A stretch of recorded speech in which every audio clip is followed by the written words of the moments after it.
bagaimana tuntunan Al-Quran dan Sunnah ya, tentang bimbingan pasca pernikahan. Bismillahirrahmanirrahim. Kita mulai dengan Quran surah ke-30 ayat 21. Teman-teman sekalian, bagi seseorang yang sudah menyiapkan diri untuk membangun bahtera kehidupan yang baru dengan jalinan akad pernikahan, maka pesan pertama yang Al-Quran sering tanamkan, bahkan menjadi fitrah bagi calon pasangan untuk mencantumkannya bahkan dalam surat undangan. Seringkali dikutip Quran surah ke-30 ayat 21. Yang paling aneh begini, biasanya orang yang mengundang itu akan lebih tahu isi undangan dibandingkan yang diundang. Ya, kami dapat undangan dari teman-teman Al-Fityah. Tentunya teman-teman Al-Fityah lebih tahu isi program undangan itu dibandingkan saya yang diundang. Ada keanehan nih. Ada orang-orang mengundang dalam proses pernikahan, menuliskan ayat Quran, mencantumkan di surat undangan, yang ngundang nggak pernah baca ayat yang dicantumkan. Sehingga ini yang menjadikan miss pertama kali ketika akad diucapkan, roh ayatnya tidak sampai pada dirinya. Seharusnya sebelum akad itu dilakukan, kalimat ini mesti tertanam dalam jiwanya dulu, supaya visi rumah tangganya ketika akad mulai dilakukan sudah tertanam jiwa Quran di dalamnya. Maka perhatikan bagaimana Allah mengingatkan seorang pasutri itu, pasangan suami istri ya, yang telah menjalani akad, bagaimana bakal Quran mesti dibawa. Wa min ayatihi. Satu, saya ulang. Wa min ayatihi. Bisa dibantu teman-teman? Ada yang bawa mushaf tidak? Ada yang bawa mushaf? Baik, izin coba dibaca terjemahannya. Ya? Ayat 21. Wa min ayatihi. Diterjemahkan apa di situ? Dan diantara tanda-tanda kebesarannya. Baik, fokus sekarang ya. Dalam bahasa Arab, tanda itu setidaknya memiliki dua istilah, paling minimal. Satu, namanya alam. Sering diberikan kata sifat dengan ta' marbutah, alamah. Diserap ke dalam bahasa Indonesia menjadi alamat. Kalau sudah dimaksudkan dengan kata alamat, itu artinya tanda yang mendekatkan kita pada tujuan. Di mana alamat gedung sate, dengan mengetahui alamatnya, semakin dekat Anda ke tujuan. Jelas di sini? Baik. Sekarang kalimat kedua disebut dengan ayat. Jamaknya ayat. Saya ulang. Kalimat kedua disebut dengan ayat. Ya. Hamzah, wasal, a, ya, kemudian tak marbutah. Jamaknya disebut dengan ayat. Anda baca di kamus manapun, kalau benar ya tataran bahasanya, ayat itu tidak pernah disebutkan dalam bahasa Arab kecuali tanda yang mendekatkan seorang hamba dengan Allah Subhanahu wa taala. Saya ulang, tidak disebutkan kata ayat dalam bahasa Arab kecuali satu tanda yang mendekatkan makhluk kepada Khalik. Jadi kalau disebutkan ayat, berarti dengan tanda itu kita menjadi lebih dekat dengan Allah Subhanahu wa taala. Karena itu isi Quran disebut dengan ayat. Al-Baqarah berapa ayat? Ali Imran berapa ayat? An-Nisa berapa ayat? Kenapa isi Quran disebut dengan ayat? Karena setiap Anda baca Quran, keadaan Anda menjadi lebih dekat dengan Allah Subhanahu wa taala. Jadi salah kalau ada orang Islam baca Quran kemudian dirinya tidak lebih dekat dengan Allah, ada yang keliru dalam bacaannya. Ya karena Allah sendiri sudah mengatakan di Quran surah ke-8 itu kan, dimulai dari ayat yang keduanya sampai ketiganya. Innamal mu'minuna alladzina idza dzukirallahu wajilat qulubuhum wa idza tuliyat alaihim ayati zadatuhum imana. Ya, orang beriman itu kalau disebutkan nama Allah saja ada getaran di jiwanya, apalagi kalau dibacakan ayat-ayatnya bertambah keimanannya. Jadi kalau ada di antara kita baca Quran kemudian tidak menjadikan hubungan dirinya dengan Allah menjadi lebih dekat, ada yang keliru dengan cara bacanya. Nah, sekarang ayat rumah tangga ketika telah terjalin ikatan akad itu oleh Quran dibuka dengan kalimat ayat dan bentuknya dijamakkan. Wa min ayati. Seakan-akan melukiskan pesan bahwa maaf, pernikahan itu tidak diperkenankan oleh Allah Subhanahu wa taala kecuali salah satunya menjadi wasilah untuk dua insan ini untuk menjadi semakin lebih dekat dengan Allah Subhanahu wa taala. Jadi kalau saat ini ada orang sudah berumah tangga, maaf, belasan tahun, puluhan tahun, tidak menjadi lebih dekat dengan Allah Subhanahu wa taala, ada yang salah dalam rumah tangganya. Ada yang keliru. Kalau sebelum menikah rajin ke masjid, setelah menikah jadi putus ke masjid, ada yang keliru dalam rumah tangganya. Sebelum menikah berhijab, setelah menikah tiba-tiba lepas hijabnya, ada yang salah dalam rumah tangganya. Karena mustahil disatukan dua orang ini oleh Allah kecuali hanya untuk membangun kedekatan dirinya dengan Allah Subhanahu wa taala. Kalau sudah dekat dengan Allah, yang lain-lainnya mengikuti. Ya, hati-hati, nanti kita turunkan tuh ya. Nanti kita turunkan setelah sampai bahasan pembagian tugas suami istri. Jadi prinsip pertamanya, ketika Anda sudah mengucapkan saya terima nikahnya, ketika perempuan sudah menerima pinangannya, itu keduanya mesti menyusun rencana bagaimana kegiatan masa depan rumah tangganya menjadikan semua aktivitas yang lebih dekat dengan Allah Subhanahu wa taala. Saya beri contoh ayat turunannya. Quran surah keempat ayat 34. Posisi paling kiri sebelah atas di mushaf. Agak pelan-pelan. Sudah? Baik, sekarang perhatikan.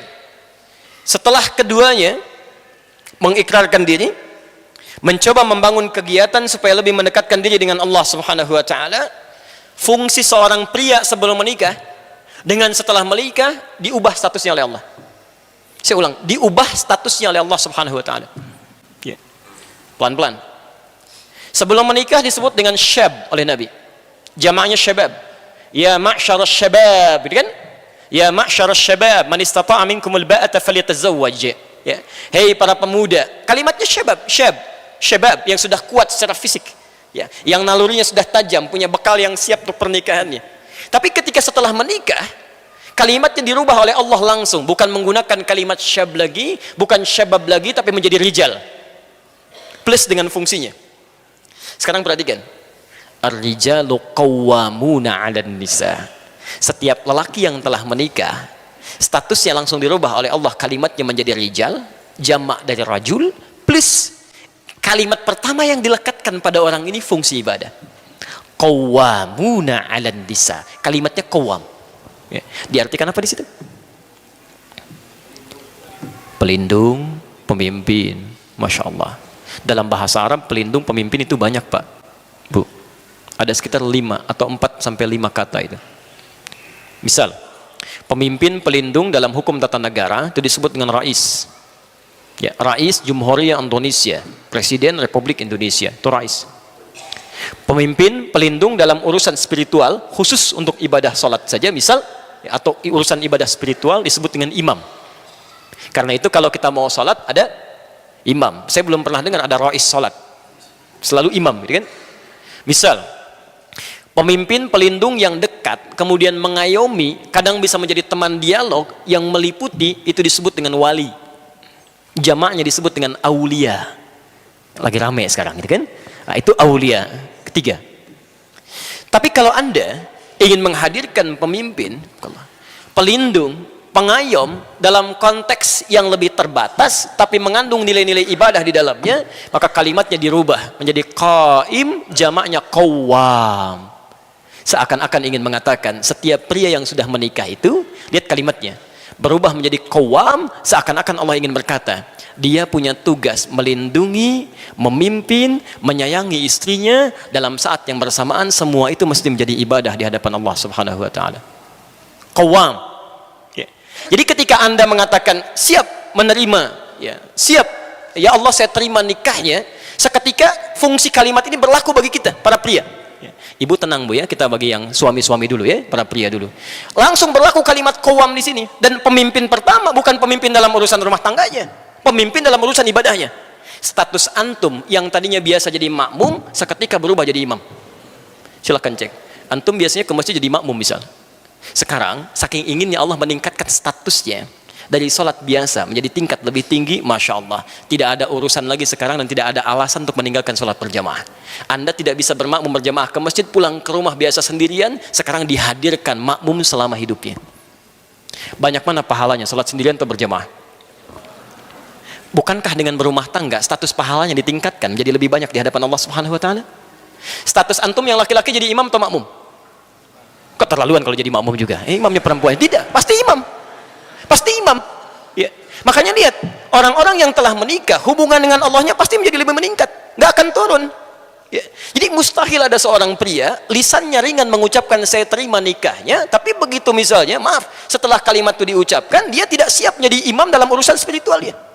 Oke. Makanya hal yang disiapkan pertama kali bagi seorang yang ingin berakad itu punya kesiapan membimbing urusan spiritualnya. Di antaranya paling mudah jadi imam sholat. Ya. Turunan kata qawam itu qaim. Turunannya lagi dari kata aqama, yuqimu. Semua kalimat sholat di Quran umumnya dalam bentuk ibadah diawali dengan kata iqamah. Kalimat salat pertama Al-Baqarah ayat 3. Alladzina yuqimun, alladzina yu'minuna bil ghaib wa yuqimunas shalah. Al-Baqarah 43, wa aqimus shalah. Al-Ankabut ayat 45, wa aqimis shalah. Selalu aqim, iqamah. Ya. Dan imam rumah tangga dimulai dengan kata qawam, turunan dari situ. Jadi seharusnya kalau sudah berumah tangga Anda bisa menjadi imam, salatnya lebih baik lagi. Disalah kalau kemudian ada orang berumah tangga untuk urusan sholat saja dia nggak bisa pimpin. Bagaimana bisa memimpin masalah yang lebih besar lagi? Ya. Ini pernah nyata ya. Kejadian saat kami awal ke Indonesia, diundang ke Ciamis, pulang mampir ke Garut. Ada pertanyaan, Ustadz, ada kasus ini. Ini nyata, saya tidak ngarang ya. Ini nyata Ustadz. Ada seorang sudah menikah, kemudian ibu mertua minta diimami dari ba'da maghrib itu.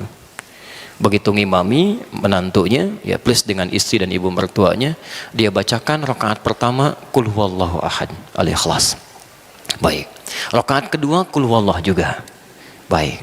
Maghrib selesai datang isya, imami lagi. Ternyata qul huwallah juga. Baik. Oleh ibunya dikatakan, "Nak, subuh nanti tolong imami lagi ya." Nggak apa-apa kalau rakaat pertama qul huwallah, tapi yang kedua cari yang lain ya. Fikir ibunya ada waktu semalam untuk cari referensi surat yang lainnya. Begitu subuh ini nyata, mengimami rakaat pertama qul huwallah, rakaat kedua setelah waladhdallin agak lama begini gitu kan. Tiba-tiba ditunggu-tunggu oleh ibu mertua, nengok ke belakang, "Ma, boleh nggak qul huwallah lagi?" gitu. Masya Allah. Kami ditanya, "Ustadz, apa hukumnya sholatnya?" Saya bilang, kalau hukum sholatnya jelas batal. Tapi pertanyaannya, bagaimana seorang manusia seperti ini, orang yang mengaku beriman, kan, kemudian mau menjadi seorang kepala rumah tangga, memimpin masalah sholatnya, bisa menyebutkan hal yang sama. Apa yang dia lakukan dalam selama umur hidupnya? Ya, sampai belum sempat membaca ayat Quran yang lainnya. Baik, jelas sampai sini ya? Ini urusan yang pertama, karena itu teman-teman, pesan Quran yang pertama, begitu kalimat rumah tangga sudah dibangun, bangun kedekatan dengan Allah Subhanahu wa taala, pertama kali khususnya urusan salat. Ini bagian pertama. Silakan Anda cek hadis-hadis Nabi sallallahu alaihi wasallam. Ya, saya beri referensi Al-Bukhari misalnya. Dari nomor hadis 2008 sampai nomor hadis 2010, sampai 2012 ya, posisi paling kanan sebelah bawah. Anda tidak akan temukan Nabi sallallahu alaihi wasallam bahkan dalam salat malam dia kecuali senantiasa mengingatkan keluarganya. Silakan cek. Ya, bahkan bukan cuma istrinya, ya, menantunya Ali bin Abi Thalib diingatkan oleh beliau, Fatimah putrinya diingatkan oleh beliau. Jadi urusan sholat itu, ya, membangun hubungan dengan Allah itu yang nomor satu, itu yang dibangun pertama kali. Ya. Kalau Anda, maaf ya, Anda mengharapkan rizki, mengharapkan ketenangan, kelancaran dalam urusan kehidupan rumah tangga, bukankah yang punya semua itu Allah? Kalau sadar yang punya Allah, kenapa Anda tidak bangun hubungan yang terbaik dulu pertama kali? Itu yang akan menghadirkan kebaikan-kebaikan dalam kehidupan kita. Ya. Karena itu saya agak cepat sedikit ya, karena waktu kita sangat terbatas, tinggal 15 menit lagi. Orang-orang yang membangun hubungan baik dengan Allah di awal mula pernikahannya, maka saat dia menjalankan fungsi turunannya dalam kehidupan dunia, itu semuanya yang berlaku hukum Allah, bukan hukum manusia lagi. Saya beri contoh. Apa tugas pertama kali seorang suami setelah dia menikah? Halo? Boleh angkat tangan yang sudah menikah? Boleh angkat tangan? Jangan-jangan belasan tahun tidak tahu tugasnya ini, halo? Mencari nafkah, Masya Allah. Taib. Teman-teman, sekarang lihat fokus ya. Saya turunkan ayatnya, Anda boleh catat. Sekarang kita berlakukan hukum Allahnya. Quran surah keempat, ayat 34. Quran surah kedua, ayat 168. Quran surah kedua, ayat 172. Quran surah ke-7 ayat 96. Quran surah ke-51 ayat 22. Ayat 22. Terakhir Quran surah kedua ayat 29. Ayat 29.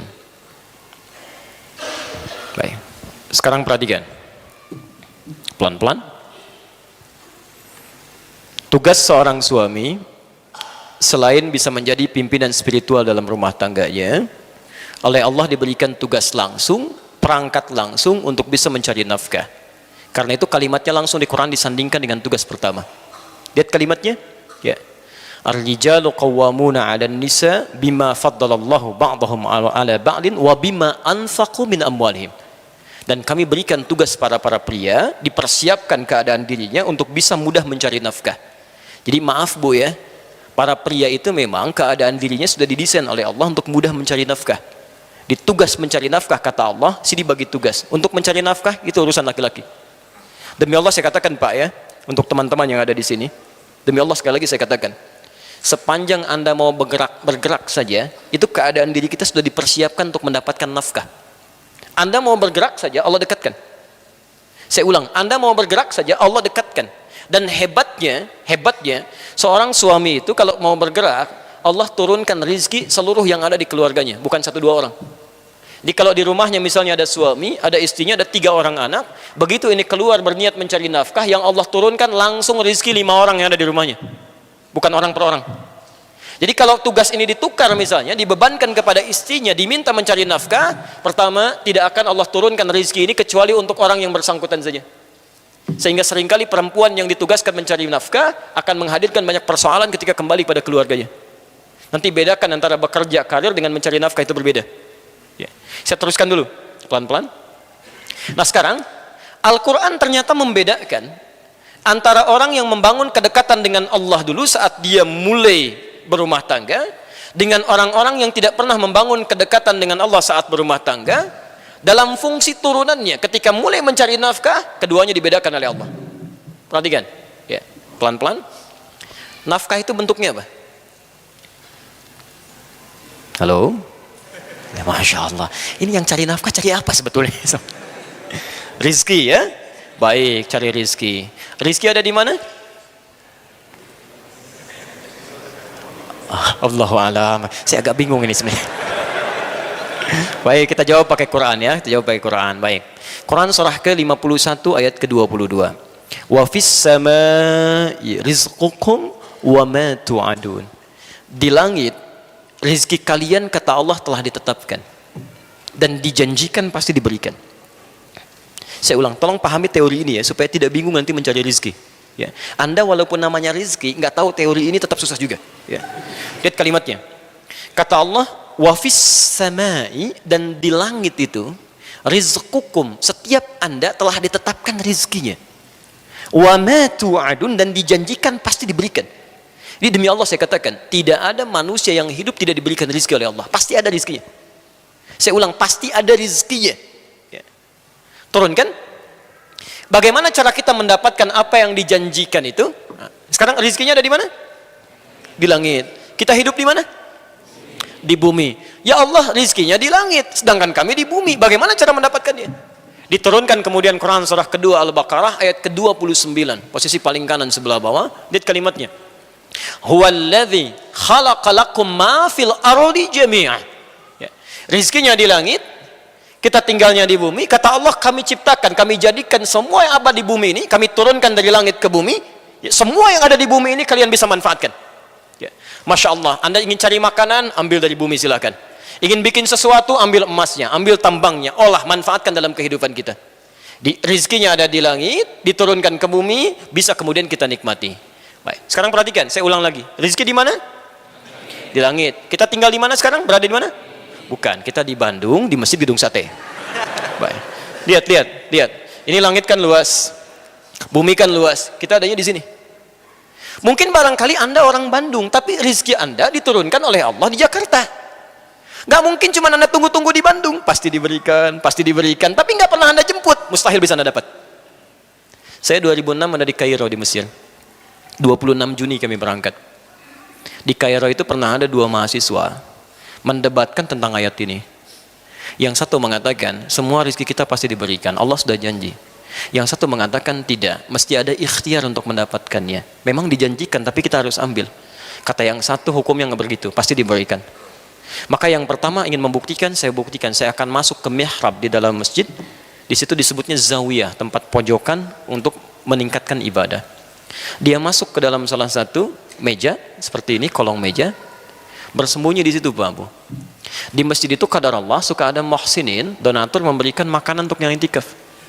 Hari pertama diberikan, karena dia mengunci di dalam meja, dia nggak dapat, yang lain dapat. Hari kedua diberikan, dia nggak dapat, yang lain dapat. Hari ketiga agak sedikit yang itikaf diberikan, dia nggak dapat, yang lain dapat. Kata muhsin ini, dia berkata, hal min akhir, ada yang lain nggak? Kata petugasnya, petugas masjid, la mafish, tidak ada. Tapi bantakil jami akhir, saya pindah ke masjid yang lainnya. Karena yang sembunyi ini sudah 3 hari mulai lapar, agak kesulitan, mulai dia kasih kode, gitu ya. Yeah. Wah, di ruangan yang lain. Pengurus masjid kaget dengan suara. Begitu dengar, dikejar ke situ, dilihat ternyata ada orang sudah kelaparan luar biasa, minta bantuan makanan. Seketika diambillah 2 box dari makanan itu, diberikan kepada orang tadi. Saat diberikan itulah teman yang tadi janjian langsung nyusul, dia katakan, kan saya bilang dari awal, rizki itu mesti ada ikhtiar, dicari walaupun dengan katanya. Ya. Kalau cuma Anda tunggu saja nggak akan dapat gitu. Ya. Makanya teorinya ketika rizki Anda tinggal di Bandung, tapi rizki Anda di Jakarta, maka turunlah kemudian Quran surah kedua Al-Baqarah ayat 168, posisi paling kanan sebelah bawah. Lihat, ini berlaku umum pertama ya. Ya ayyuhan nas, hei manusia. Kalau manusia itu orang Islam saja atau umum? Umum. Teman-teman, jadi hukum ini berlaku tidak hanya bagi orang Islam tapi semua manusia. Ya ayyuhan nas, kulu mimma fil ardi halalan thayyibah. Silahkan Anda bekerja, beraktivitas, ya, cari untuk mendapatkan kebutuhan Anda, ya, setidaknya bagian makan. Ini kalau dalam bahasa Indonesia disebut sinekdok pas prototo, disebutkan sebagiannya, dimaksudkan keseluruhan umumnya. Ya, kan kalau Anda ditanya mau kemana Pak, mau mencari sesuap nasi, padahal nggak sesuap kan, udah cari yang lainnya juga ya. Ini bahasa Arabnya kulu, silakan cari makan. Yang dicari mungkin untuk pakaian juga, untuk rumah juga. Tapi bahasanya kulu, cari. Ya. Jadi rezeki itu tidak cukup didiamkan saja. Allah janjikan untuk diberikan, tapi perjanjian ini berkolaborasi dan equal, ya, bersamaan, bersanding dengan apa? Dengan ikhtiar. Jadi kalau rezeki ingin diberikan oleh Allah, Anda mesti bergerak. Bergerak aja, rezeki diberikan. Tahu cicak? Jangan katakan wallahu alam, cicak. Masya Allah. Cicak, tahu cicak? Baik, bagaimana aktivitasnya? Merayap, di mana? Dinding. Apa makanannya? Nyamuk bagaimana aktivitasnya? Masya Allah. Pertanyaan pertama, di mana sisi keadilan Allah? Memberikan makan bagi hewan yang tidak bisa terbang, makanannya bisa terbang. Kalau nyamuknya jenius jadi permainan bagi cicak, itu cicak. Coba silahkan cek itu. Tapi perhatikan bagaimana Allah mengatur sistem kehidupan di sini. Ya. Asal cicak mau bergerak saja, rezekinya didatangkan. Orang tua kita cuma membuat lirik yang sangat indah, memberikan pelajaran besar di sana. Lihat kalimatnya, cicak-cicak diam-diam. Masya Allah, yang Allah minta pada cicak cuma merayap, sekalipun diam-diam. Yang penting kamu merayap, mau cepat mau diam-diam, yang penting kamu merayap. Ketika hewan ini mau merayap sekalipun diam-diam, selanjutnya apa? Datang seekor nyamuk. Bukan cicak yang mendatangi nyamuk, nyamuknya yang mendatangi cicak. Siapa yang mendatangkan nyamuk pada cicak? Allah. Kalau cicaknya tidak merayap, mustahil nyamuknya datang. Cuman diam-diam. Selanjutnya apa? Silahkan tuh. Masya Allah. Ya. Jadi yang dituntut oleh Allah itu sederhana. Anda bergerak, Anda dapat. Cicak saja, hewan yang tidak dihisab, hanya sebatas hewan, tidak punya akal, tidak punya sifat takwa, rizkinya ada, apalagi Anda yang dihisab. Jadi kalau Anda bergerak itu pasti dapat. Coba lihat yang di jalan-jalan itu, prit, rizkinya datang sendiri 2000, kan? Masya Allah. Masa Anda di tempat yang enak, pekerjaan nyaman, masih mengeluh juga dengan rizki, Anda maunya apa? Nah, tapi teman-teman, perhatikan, ini hukum umum. Ya Allah, kami kan sholat. Nah, ini baru berlaku di sini. Kami sholat, kami puasa, kami berdoa. Apakah iman kami tidak bisa membedakan dengan yang belum beriman dari kadar rizki? Kata Allah, mesti ada bedanya.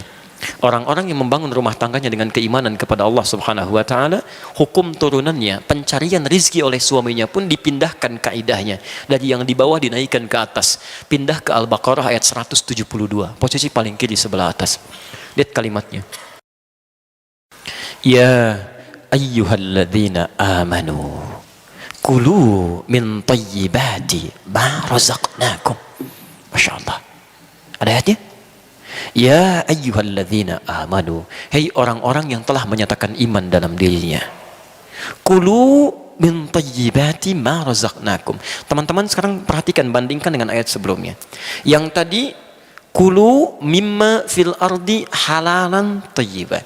Dia masih berusaha dulu mencari dengan halal, mendapatkan yang terbaik. Ya. Izin.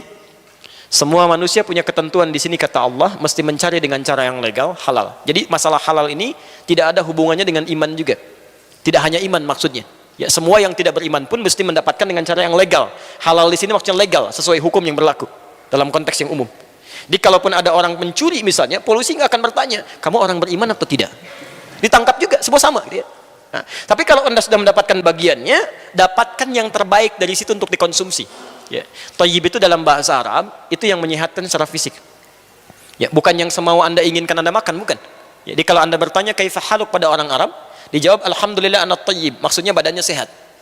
Jadi kalau Anda ingin membeli makanan tertentu berapapun nilainya, pastikan bukan cuma nafsu kata Quran, tapi membuat diri Anda sehat. Ya. Walaupun kesehatan fisik itu tidak harus selalu berkolaborasi dengan sehatnya pikiran dan sifat-sifat yang baik. Karena itu dibedakan. Ya. Kan ada orang namanya thayyib, 2 kali puasa, 2 kali lebaran nggak pulang-pulang, gitu ya. Itu cuma orang Indonesia. Nah, ketika seseorang membangun hukumnya dengan Allah, yang berlaku bukan yang tadi. Lihat kalimatnya. Kulu min thayyibati. Teman-teman, kalimat halalnya pertama dibuang di sini. Silakan Anda cek. Ketika Allah menyentuh orang beriman untuk mencari rezeki, kalimat halalnya dibuang. Kulu min thayyibati, halalnya dibuang. Kenapa kalimat halal di sini dibuang? Karena orang-orang, kata para ulama, orang-orang yang sudah tersambung imannya kepada Allah Subhanahu wa taala, iman itu akan selalu membimbing dia untuk mengarahkan pada yang halal. Jadi mustahil ada orang beriman dia bisa mencari sesuatu yang keluar dari aturan Allah, mencari yang haram.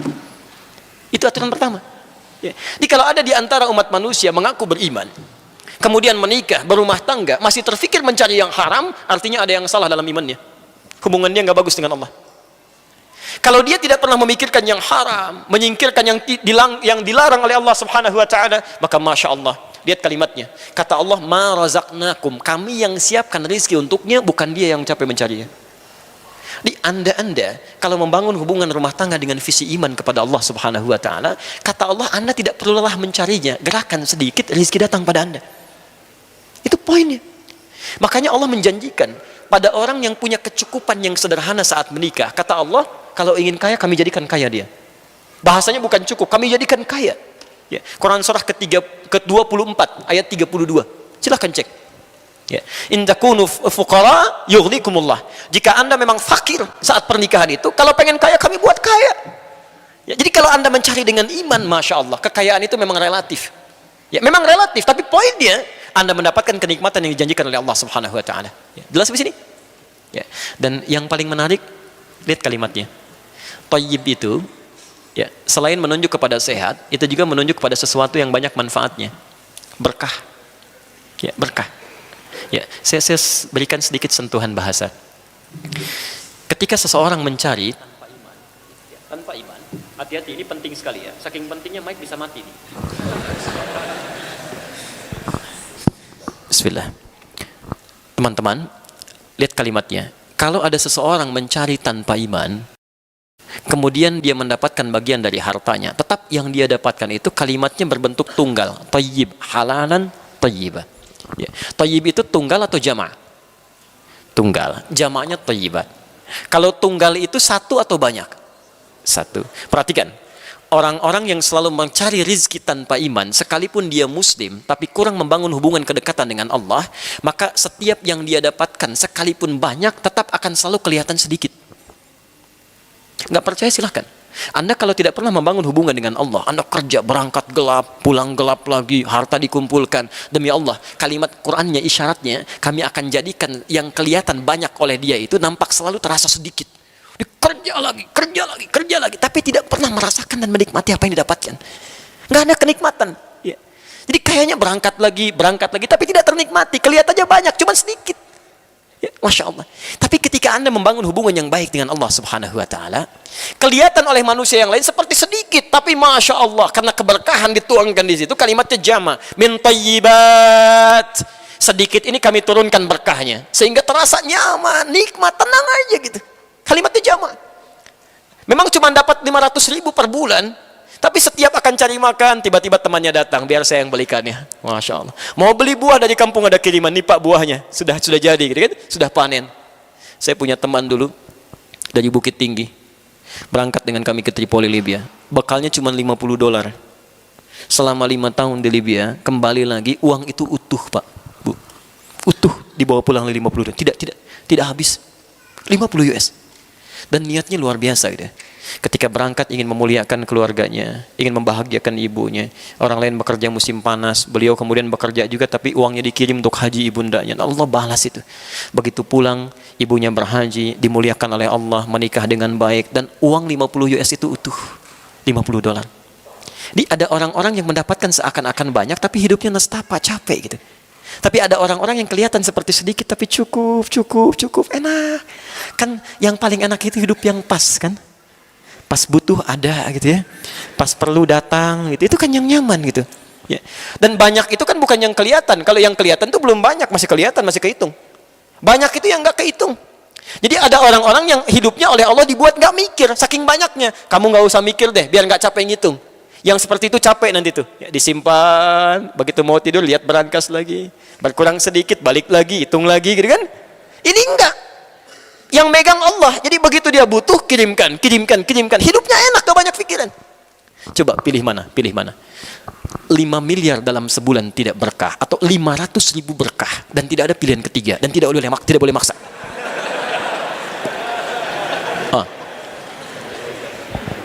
Itu tidak mudah gitu ya, teman-teman, tidak mudah. Karena itu coba cek, kalau selama ini Anda berumah tangga, maaf ya, ada rezeki yang selalu ingin dicari tapi tidak pernah ada manfaat dari apa yang Anda peroleh itu, berarti ada ketidakberkahan di situ. Ya, mohon izin, ini semua kan harta kita akan ditanya ya. Nggak usah diapalin, pertanyaannya pasti akan standar. Dari mana Anda dapatkan, kemana dikeluarkan.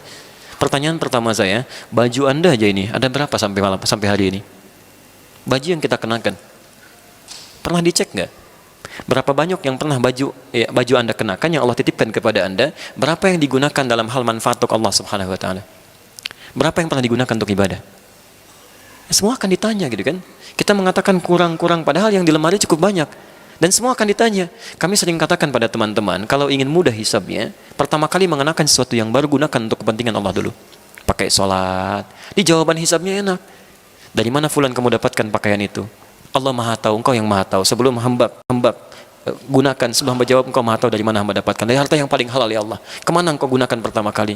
Untuk sholat menyembahmu ya Rabbal Alamin. Dan engkau tahu, Maha Tahu tentang waktu dan tempatnya. Anda kalau punya baju pertama kali digunakan apa? Baju baru pertama kali digunakan untuk apa? Masya Allah, Alhamdulillah. Dari mana kamu dapatkan semua ini fulan? Dari harta yang paling halal ya Allah. Engkau Maha Tahu. Kemana engkau pertama kali gunakan? Kondangan ya Allah. Cobalah gitu kan, mulai dengan baik pelan-pelan. Nah, kalau keberkahan itu belum didapatkan, berarti hubungan kita belum ditata dengan baik dengan Allah Subhanahu Wa Taala.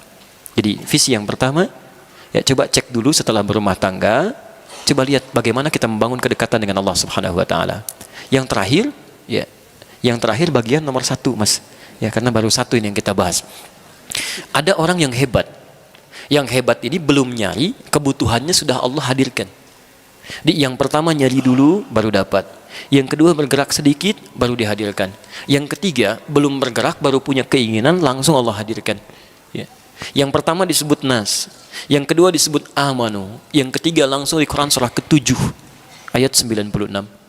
Tadi rizki ada di mana? Langit. Kita tinggal di mana? Di bumi. Sekarang perhatikan, ada orang yang oleh Allah langsung dibuka pintu rizkinya di langit dan di bumi. Kalau pintu langit dan bumi dibuka semuanya, ini dibuka langitnya, buminya dibuka, dia tanpa bergerak pun, kalau cuma ingin dia dapatkan itu. Ya, siapa orang ini? Walau anna ahlal qura amanu ittaqau lafatahna 'alaihim barakatim minas sama'i wal ardh. Kalaulah satu penduduk negeri, Anda sebandung semuanya dengan izin Allah, beriman kepada Allah, please tingkatkan takwa. Takwa disebutkan 115 kali dalam Al-Quran. Turunannya, salah satunya bentuknya ibadah. Puasa disebut dengan takwa. La'allakum tattaqun, Al-Baqarah 183. Haji bekalnya takwa, Al-Baqarah 197. Wa tazawwadu fa inna khairaz zadit taqwa. Salat bagian dari takwa, baca Quran bagian dari takwa, tahajud bagian dari takwa, infak bagian dari takwa. Kalau Anda bangun rumah tangga dengan peningkatan takwa kepada Allah, demi Allah saya katakan, kata Allah, la fatahna 'alaihim barakatim minas sama'i wal ardh. Kami akan buka semua pintu-pintu keberkahan di langit dan di bumi, dan tidak ada perjalanan kehidupan rumah tangga itu kecuali nikmat aja. Di mana ada kegelisahan juga enak, Pak. Ya, nanti saat masuk ke fase-fase persoalan rumah tangga, itu keindahannya yang besar jadi kecil, yang kecil tidak akan membesar. Ya, saya tutup dulu sebentar, mohon izin lewat sedikit ya. Bapak Ibu sekalian, siapa perempuan pertama yang dinikahi oleh Rasulullah SAW? Sayyidah Khadijah. Ya. Perhatikan bagaimana Rasulullah membangun hubungan keakraban dengan Sayyidah Khadijah saat menikah. Yang dibangun konsep tadi, kedekatan dengan Allah Subhanahu Wa Taala. Ya. Saya tidak ingin bicara masalah materi karena memang Sayyidah Khadijah itu paling kaya di zamannya, perempuan terkaya pada saat itu. Ya. Tapi yang paling penting, perhatikan, ketika masuk kepada aspek ujian masalah rumah tangga, ini semua orang bisa mengalami peristiwa serupa. Lihat kalimatnya. Al-Bukhari, nomor hadis yang keempat. Bukan Bukhari ya, harus pakai al. Ya, jadi bukan Bukhari, karena nama aslinya bukan Bukhari, bukan Al-Bukhari. Nama aslinya Muhammad, punya bapak namanya Ismail, punya kakek namanya Ibrahim, punya kakek buyut namanya Al-Mughirah, yang buyutnya Al-Bardizbah. Tinggal di Kecamatan Ju'fah, Kabupaten Bukhara, Provinsi Khorasan, negara Uzbekistan sekarang. Kalau ada non-Arab datang ke Arab untuk belajar, umumnya memperkenalkan dengan nama daerah. Untuk menerangkan bahwa Islam sudah sampai ke tempat saya, ini buktinya saya masuk Islam. Rumusnya tambah al di depan daerahnya, ujungnya diganti dengan i. Saya dari Bukhara, tambah al-Bukha, ujungnya i, Al-Bukhari. Saya dari Bukhara. Baik. Misal ada namanya Cecep gitu kan, misal dari gedung sate, itu boleh. Begitu umrah, ana Cecep al gedung sate i, itu sah. Ya, al depannya, kemudian ujungnya i. Di Al-Bukhari, dari 97 bab yang pernah dicantumkan di situ, ditulis 16 tahun di Masjidil Haram dan Masjid An-Nabawi. Anda buka jilid yang pertama, di bab yang pertama, hadis yang keempat, posisi paling kanan sebelah bawah, halaman ke-12. Kalau punya cetakan yang Darul Hadis, terbitan tahun 2002, warnanya merah, harganya 209.000 sekarang. Ya. Teman-teman, dikisahkan oleh Jabir bin Abdullah radhiyallahu ta'ala anhuma, saat wahyu turun, ya, wahyu turun pertama kali Iqra itu, setelah itu Nabi semakin senang ke Gua Hira. Awas ya, saya ingatkan pesan. Gua Hira itu jangan ringan diucapkan. Kalau Anda main ke sana, itu jaraknya kurang lebih sampai 6 kilo dari rumah Nabi ke Gua Hira. Saya pernah naik sampai ke atas 700 meter, turun lagi sedikit ke guanya. Itu melihat dari situ ke langsung ke arah rumah Nabi tinggal di sekitaran Ka'bah, itu harus melewati 5 bukit dulu. Kalau Nabi bukan orang kuat fisiknya, ya, pemuda yang kuat disebut dengan fata, jamaknya fityah. Di al-fityah itu bukan cuma pemuda, tapi yang kuat, ya, kuat akalnya, kuat fisiknya, kuat kebaikannya. Itu kalau tidak kuat fisiknya tidak mungkin ada berada di atas sana itu. Ya. Jadi satu kali setelah itu, wahyu belum turun, beliau turun dari Gua Hira, turun. Qadarullah ternyata di pertengahan jalan mendengarlah suara siang-siang, Muhammad, ya Muhammad. Tengok kanan gak ada orang, kiri nggak ada orang, depan belakang kosong. Begitu melihat ke atas, ini pertama kali beliau melihat malaikat Jibril dalam rupa yang sesungguhnya. Dilukiskan, saya melihat kata Rasulullah, seakan-akan makhluk seperti duduk pakai jubah putih antara langit dengan bumi, duduk begini. Masya Allah. Namanya siapa deh? Rizki. Mas Rizki keluar dari gedung sate siang-siang, jam 2 ya, kosong. Begitu keluar, Rizki, wah, nengok kanan kiri kosong, depan belakang gak ada orang, ke atas Masya Allah ada makhluk jubah putih, rambutnya panjang, Rizki. Apa responnya? Nggak mudah dia, nggak mudah. Maka kata Nabi, fara'ibtu minhu. Ra'ibtu itu dari kata ra'uba, rasa takut yang melahirkan bulu kuduk ini naik. Saya khawatir, takut, kata Nabi, bulu kuduk saya naik. Lalu bergegas Nabi kemudian meninggalkan tempat itu, ya, mendatangi rumahnya. Perhatikan, membangun hubungan cinta dengan Sayyidah Khadijah dilakukan karena Allah, rahmat Allah diturunkan di situ. Begitu dibuka pintu rumah oleh Sayyidah Khadijah, dilihat wajahnya, melihat wajah istrinya saja, setengah ketakutannya hilang. Setengahnya. Begitu kata Nabi, zammiluni, tolong selimuti saya. Diraih tangannya oleh Sayyidah Khadijah. Lihat bagaimana kemudian beliau dibimbing ke kamar tidurnya. Tidur di situ, diselimuti oleh Sayyidah Khadijah. Lalu keluarlah kata-kata yang sangat indah itu. Zaujul karim, suamiku sayang, engkau ini orang baik, tidak pernah punya masalah dengan orang lain. Engkau suka bantu orang, menjalin silaturahim. Yakinkan pada jiwamu saat ini, aku akan selalu bersamamu dalam suka dan duka. Aku akan selalu bersamamu, Masya Allah. Seketika kesulitannya hilang pada saat itu. Terjalin rahmat Allah. Saat itulah turun Quran surah Al-Mudaththir itu. Ayat 1 sampai ayat 7 itu. Ya ayyuhal mudaththir, kum fa'anzir, dan seterusnya. Tapi poinnya, mustahil masalah akan sirna seketika kalau tidak dibangun pola komunikasi yang baik yang dilakukan karena Allah Subhanahu wa taala. Dibuka pintunya, melihat wajah istrinya, setengah masalah suaminya hilang. Ya. Ibu, istri Nabi ada berapa, Bu? Ya, Masya Allah. 9 yang hidup bersama Nabi, 2 kemudian meninggal lebih dulu, dan 2 terpisah dengan Rasulullah SAW.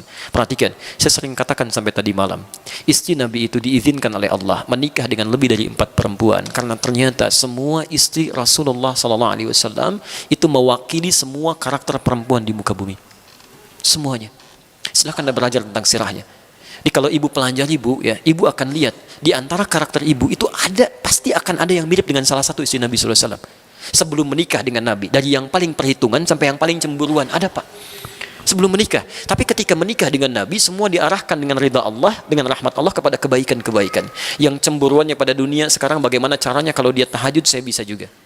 Yang urusan perhitungannya uang belanja, sekarang setelah menikah dengan Nabi, bagaimana caranya satu kurma jadi ibadah. Jadi demi Allah saya katakan, ibu nanti pulang dari sini, coba cek. Lihat, dari mulai Sayyidah Khadijah, Saudah binti Zam'ah, kemudian Sayyidah Aisyah, ada Maimunah, ada Ummu Habibah, ada Zainab. Ibu cek kira-kira ibu mirip siapa. Coba ibu pulang cek. Ya. Kalau ibu ingin cek apakah ibu mirip Khadijah atau tidak, itu tidak mudah. Cek aja kalau suami pulang dari kantor, ibu bukakan pintunya, setengah masalah suami jadi hilang, ibu Khadijah. Ya. Tapi kalau lihat ibu, suaminya langsung hilang, kopernya hilang, ibu yang punya masalah itu.